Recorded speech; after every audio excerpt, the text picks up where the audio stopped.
Oke guys, kembali lagi di channel kami ya. Kali ini saya akan coba untuk kembali melanjutkan alur cerita dari A Business Proposal episode 4. Yang mana episode kali ini pastinya akan tambah seru ya. Oke, langsung saja yuk gaspol guys. Ketika Hari dan Taimo bertemu di dalam lift, Hari sempat memalingkan wajahnya sehingga Taimo tidak sadar jika ia adalah Gemhi. Hari kemudian mendengarkan jika Taimo akan pergi ke tempat di mana Hari dan staf lainnya sedang demo uji rasa para koki. Hari pun memutuskan tidak hadir dengan alasan sakit perut. Di sana Taimo mencoba makanan utama yaitu ravioli kimchi putih dan Taimo sangat menyukainya. Menwu bilang awalnya makanan ini rencananya tidak menjadi menu utama. Tetapi karena Hari yang menyarankannya maka ini kemudian menjadi hidangan yang khas. Taimo pun sangat senang jika Hari bisa mempercayai Menwu sebagai koki di acaranya. Setelah pulang bekerja, Hari datang ke restoran Menwu. Sambil menunggu kedatangan Yongsu, Hari cerita jika di kantor banyak orang yang menyukai menu yang ditampilkan, yaitu ravioli kimchi putih. Menwu ingin tahu gimana cerita Hari di konser kemarin. Menwu yakin Hari pasti pergi bersama Yongsu, lagi alih-alih bersama seorang pria. Hari bilang ia pergi bersama dengan seorang pria yang tidak sengaja ia kenal. Menwu protes karena Hari tidak pernah cerita jika Hari berkencan dengan seseorang. Ia ingin melihat langsung laki-laki itu dan ingin menilai apakah laki-laki itu pantas dengan Hari. Hari kemudian menyuruh Menwu untuk mengurusi hubungannya saja dengan Yura, dan Hari akan mengurus urusannya sendiri. Raut wajah Menwu mengisyaratkan ketidakrelaan jika Hari sudah berkencan.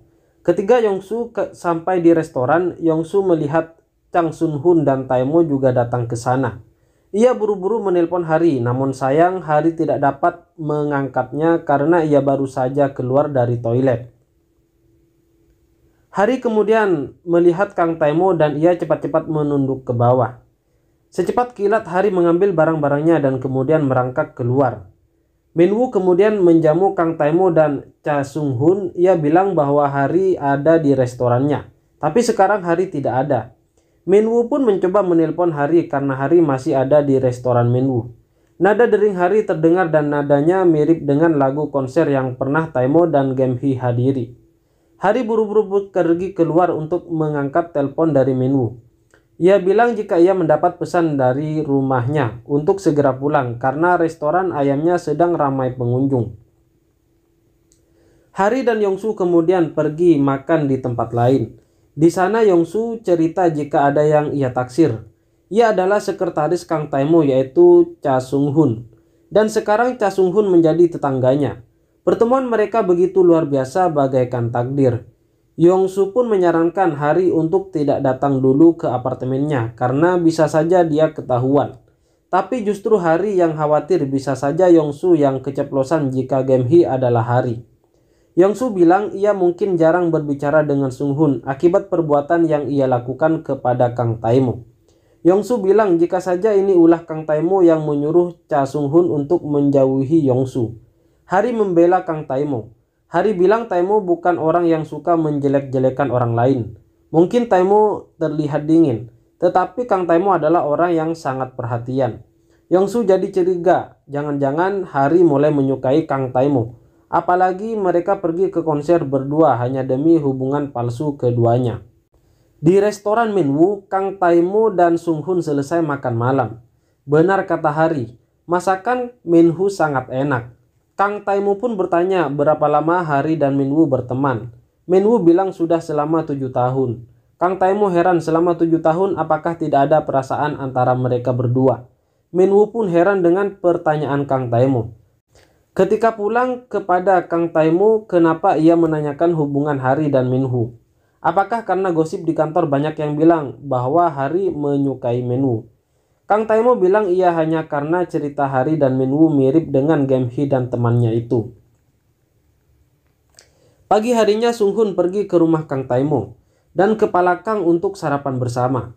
Sebelum makan, Sung-hun masuk ke dalam kamar masa kecilnya ketika tinggal dengan Kang Taimo.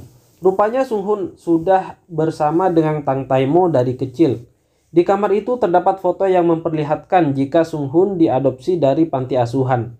Kang Taimo berharap Sung Hun mau pindah ke rumah mereka lagi ketimbang hidup sendiri. Namun Sung Hun menolaknya. Kepala Kang juga berharap demikian. Ia ingin sekali rumahnya ramai. Selain bersama cucunya, ia juga ingin Gamhee ada di rumah ini dan melahirkan cicit yang imut. Kepala Kang kemudian menyuruh mereka untuk sering sarapan bersama di rumah ini. Sung Hu pun kemudian bilang, jadwal Kang Taimo sangat padat. Dan kepala Kang tidak percaya. Dia melihat jadwal Kang Taimo di HP Sung Hun. Di sana kepala Kang terlihat jadwal kencan perayaan 1 tahun hubungan Kang Taimo dan Gamhee. Kepala Kang pun menyuruh Sung Hun untuk membatalkan semua jadwal kerja Kang Taimo dan lebih baik menyuruhnya berkencan dengan Gamhee. Kepala Kang bahkan akan memesankan sebuah restoran untuk perayaan itu. Sung Hun kemudian meminta maaf, ia lupa menghapus jadwal itu kepada Kang Taimo. Kang Taimo pun kemudian bilang tidak apa-apa karena jadwal bisa diundur. Sung Hun heran baru kali ini Kang Taimo mau merubah jadwal kerjanya. Hari itu tim Hari pergi syuting untuk keperluan iklan kantor. Dan mereka kebetulan kepala Kang juga berada di sana untuk melihat tanahnya yang luas dipenuhi sawah yang menyejukkan mata. Ketika perjalanan pulang, kepala Kang melihat tim Hari yang sedang syuting. Ia memutuskan untuk singgah sebentar. Hari pun kaget melihat kepala Kang ada di sana. Selama ini kepala Kang yang dekat dengan Ibu Yu ketika asik berbicara. Kepala Kang mendengar ada HP yang berbunyi. Ternyata itu milik Hari. Ibu Yu memanggil Hari untuk mengambil HP-nya. Karena takut ketahuan, Hari mengambil HP itu dengan tidak sopan dan tanpa mengucapkan terima kasih lalu berlari. Hari kemudian melihat HP-nya. Ternyata Kang Taimo lah yang menelpon Hari. Hari kemudian masuk ke dalam toilet agar tidak ada yang mengganggunya. Kang Taimo kemudian bertanya mengapa mengabaikan teleponnya. Hari bilang di kantor tidak diperbolehkan untuk mengangkat telepon saat bekerja. Kang Taimo ingin bertemu dengan Hari malam ini untuk membicarakan mengenai perayaan 1 tahun mereka. Hari bilang dia sedang dinas di luar kantor, jadi Hari menolaknya. Kang Taimo pun lalu bilang lagu yang menjadi nada dering di HP-nya Gamhee dan lagu di konser itu ternyata lagu yang populer, karena dia sering mendengar lagu itu belakangan ini. Hari baru sadar selama ini ada nada deringnya, belum pernah diganti. Setelah menutup teleponnya, Kang Taimo merasa kesal dengan perusahaan Gamhee karena melarang stafnya mengangkat telepon dan menyuruh staf yang katanya sedang sakit untuk dinas di luar. Setelah selesai berbicara dengan Ibu Yu, kepala Kang sakit perut. Pak G dengan sigap mengantar kepala Kang ke toilet. Ketika Hari mau keluar, ia melihat kepala Kang ada di sana dan kemudian menutup pintu toiletnya lagi. Akhirnya mereka tarik-tarikan pintu yang membuat kepala Kang terjatuh ke air. Terpaksa kepala Kang pun pulang dengan memakai celana Pak G. Di kantor, Kang Taimo sudah mendapatkan video pembuatan iklan yang dilakukan tim Hari. Ia melihat behind the scene pembuat iklan tersebut dengan Hari yang berusaha mengambil kubis agar tidak terjatuh. Kang Taimo memutuskan untuk menggunakan video behind the scene itu sebagai iklan mereka. Karena lebih natural guys ya. Di apartemen Yongsu ketika ia mau ke loker surat miliknya, ia melihat ada pria yang mencoba mengambil surat-suratnya. Pria itu bilang ia tidak sengaja mengambil surat Yongsu dan meminta maaf. Dan saat itu Sung Hun juga ikut mengambil surat. Yongsu pun bilang yang penting pria ini sudah meminta maaf. Jadi tidak apa-apa sambil menyindir Sung Hun. Pria itu bertanya apakah Sung Hun baru saja pindah rumah karena ia melihat furnitur yang baru saja dibawa masuk. Ia menyukai furnitur pilihan Yongsu karena ia bekerja sebagai desainer furnitur. Ia berharap ia bisa akrab dengan Yongsu. Taimo pun pergi ke rumah sakit. Setelah mendengar ia dan kakeknya terjatuh oleh Hari. Kakeknya marah kepada Hari. Ia bilang jika ia tidak suka dengan wanita itu yang rambutnya selalu menutupi wajahnya yang membuat orang tua terjatuh. Berbeda sekali dengan Gamhee. Meskipun begitu, Kang Taimo bilang menyukai kinerja Hari. Dan mungkin Hari tidak sengaja. Kemudian kepala Kang menyuruh Taimo mengantarkan obat herbal kepada Gamhee. Jadi Kang Taimo langsung menelpon Hari dan ia bilang jika ia sudah berada di depan rumah Hari. Hari yang merasa tidak siap bertemu dengan Kang Taimo menyuruhnya untuk bertemu di taman dekat rumahnya. Hari kemudian datang dengan memakai jaket beruang dan menutup wajahnya dengan helm. Ia beralasan jika ia berdandan orang tuanya pasti akan curiga. Taimo kemudian memberikan obat herbal pemberian kakeknya kepada Gamhee. Dan Kang Taimo pun bilang jika ia membelikan salep memar yang bagus untuk mata Game Hee. Kemudian tibalah akhir pekan di mana mereka akan merayakan anniversary 1 tahun mereka. Kang Taimo mengajak Game Hee untuk membeli sebuah baju layaknya film Pretty Woman. Game Hee mencoba satu persatu baju yang Kang Taimo setujui. Sampai di mana Game Hee memakai baju berwarna putih. Kang Taimo terpana melihat Game Hee dan ia memutuskan untuk memilih baju itu. Sebenarnya Game Hee merasa baju itu agak kekecilan, tapi butik itu hanya memiliki satu ukuran. Kemudian datanglah seorang wanita yang sepertinya tamu VIP di butik itu. Ia meminta baju baru yang pernah dipakai seorang artis ternama.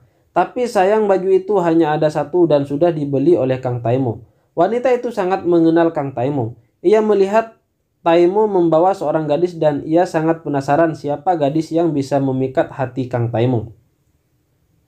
Pada saat Yongsu bekerja, wanita yang ada di butik itu datang dan ternyata ia adalah manajer sekaligus sepupu Yongsu yang bernama Iwuju. Iwuju bilang Yongsu pasti stres karena Kang Taimo sudah menolaknya. Yongsu bingung maksud dari perkataan Iwuju. Iwuju bilang ia melihat Kang Taimo sedang bersama seorang wanita yang cantik di sebuah butik. Yongsu pun langsung mengalihkan pembicaraan di mana saat semua karyawannya bekerja dan manajer malah asik jalan-jalan dan belanja. Kemudian Game Hee dan Kang Taimo pergi ke restoran yang sudah kakeknya pesankan. Dan di restoran itu ternyata milik Kang Taimo. Bahkan menu yang ada sekarang adalah masakan Kang Taimo. Kang Taimo bercerita jika ia sangat terobsesi dengan kimchi dan ia memasarkan kimchi secara internasional. Lalu Kang Taimo meminta maaf karena ia sudah berbicara mengenai pekerjaan. Setelah pulang bekerja, Yongsu ingin nge-game di dekat apartemennya. Tak disangka ia bertemu dengan Sung Hun. Dan lagi Sung Hun cuek kepadanya. Yongsu juga bertemu pria desainer itu dan mereka nge-gym bersama. Sebenarnya menurut Yongsu pria itu baik dan perhatian. Tapi sayang Yongsu sama sekali tidak tertarik kepadanya. Pria itu kemudian menemui Yongsu. Ia memberikan hadiah sebagai permintaan maaf karena sudah mengambil suratnya tempo hari. Saat selesai makan, Game Hee tidak sengaja menjatuhkan tasnya. Karena bajunya agak kekecilan, ia agak susah untuk mengambilnya. Ketika Kang Taimo mau membantunya, tiba-tiba baju Game Hee pun robek dan staf restoran akan memberikan kue ulang tahun. Kang Taimo kemudian menutupi baju Game Hee yang sobek dengan berada di belakangnya.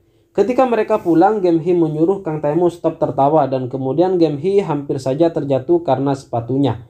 Kang Taimo pun langsung sigap memasangkan sepatu Game Hee. Apakah dua sujeli ini sudah merasakan perasaannya masing-masing guys ya?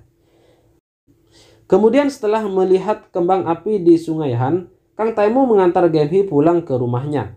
Mereka berdua terlihat malu-malu dan kemudian berpisah.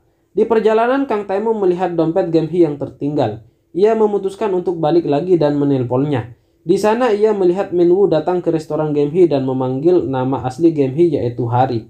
Kang Taimo bingung dengan apa yang terjadi.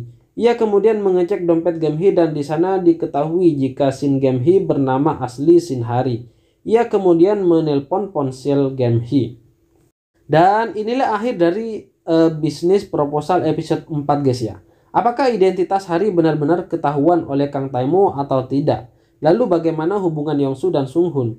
Jangan lupa untuk episode berikutnya guys ya. Yakinlah pasti akan tambah seru guys. Oke, terima kasih guys.